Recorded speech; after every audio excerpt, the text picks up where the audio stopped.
क्या आपके पास जमीन है लेकिन आपको यह पता नहीं है कि खतियान में क्या क्या लिखा होता है, ये या रैयत या सिकमी के बारे में आप कुछ नहीं जानते। आगे चलकर आपको बहुत दिक्कत हो सकती है। अगर ऐसी जमीन आप खरीद बिक्री करते हैं तो आपको बहुत दिक्कत होती है। तो आज मैं आपको आसान भाषा में बता देने वाला हूं कि खतियान क्या होता है, सिकमी क्या होता है, बटाईदार क्या होता है और जमीन खरीदने से पहले खतियान क्यों जरूरी होता है। खतियान जमीन का सरकारी रिकॉर्ड होता है। इसमें यह दर्जे रहता है कि जमीन किसकी है, किसके कब्जे में, उसका खाता नंबर क्या, प्लॉट नंबर क्या, रकबा क्या, जमीन की प्रकृति क्या है। खतियान जमीन के अधिकार का एक महत्वपूर्ण दस्तावेज माना जाता है और किसी भी जमीन की जांच में सबसे पहले इसे देखा जाता है। खतियान में क्या क्या लिखा रहता है। खतियान में सामान्य जानकारियां दर्ज होती है। रैयत यानी मालिक का नाम, पिता या पति का नाम, खाता संख्या, खेसरा संख्या नंबर, कुल रकबा यानी क्षेत्रफल, जमीन का प्रकार खेती है या बाज़गित, गैर मुजरवा आदि। चौहद्दी चारों दिशाओं की सीमा यानी चौहद्दी लिखी हुई होती है, चारों दिशाओं में कौन कौन से प्लॉट है वो लिखा हुआ रहता है। और लगान संबंधी जानकारी होती है। जमाबंदी या अधिकार संबंधी विवरण भी होती है। कोई विशेष टिप्पणी हो तो उसका उल्लेख भी होता है। यह जानकारी किसी जमीन की वास्तविक स्थिति समझने में मदद करती है। रैयत कौन होता है? रैयत वो व्यक्ति होता है जिसके नाम पर जमीन दर्ज होती है और जिसे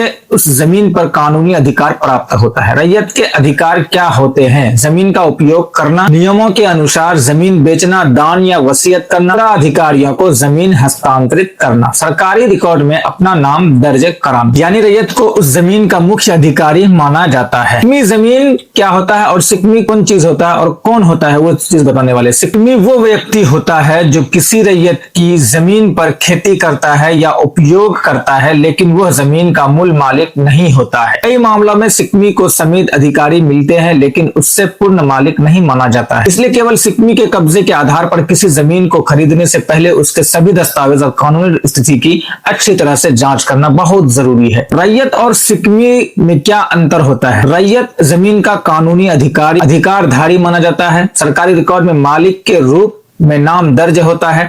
जमीन बेचने या हस्तांतरण का अधिकार लागू कानून के अनुसार होता है। सिकमी जमीन क्या होता है, सिकमी क्या होता है? जमीन का उपयोग या खेती करने वाला जरूरी नहीं है कि वो मालिक ही हो। ये अधिकार कानून और परिस्थितियों पर निर्भर करते हैं। जमीन खरीदने से पहले क्या देखना बहुत जरूरी है? खतियान की जांच करें, रैयत का नाम मिलाए, जमाबंदी और लगान की स्थिति जरूर देखें, प्लॉट और खाता नंबर का मिलान कराएं। यदि सिकमी का मामला हो तो पूरी कानूनी स्थिति समझे बिना निर्णय ना ले। खतियान केवल एक कागज नहीं बल्कि जमीन की पूरी पहचान है। रैयत और सिकमी का अंतर समझना हर जमीन मालिक और खरीदार के लिए बेहद जरूरी है। सही जानकारी आपको भविष्य में विवादों और नुकसान से बचा सकती है। उम्मीद है अब आपको खतियान, रैयत और सिकमी का पूरा मतलब समझ में आ गया होगा। अगर यह जानकारी आपके लिए उपयोगी रही होगी तो वीडियो को लाइक करें, अपने दोस्तों और परिवार के साथ जरूर शेयर करें ताकि कोई भी गलत जानकारी के कारण नुकसान न उठाए। अगर जमीन, खतियान, म्यूटेशन, केवला, एलपीसी और बिहार भूमि से जुड़े हुए सारे अपडेट चाहते हैं, हमारे चैनल बिहार भूले जोन को सब्सक्राइब करें और बेल आइकन को प्रेस करें। हम मिलते हैं नेक्स्ट महत्वपूर्ण वीडियो के साथ, तब तक के लिए धन्यवाद।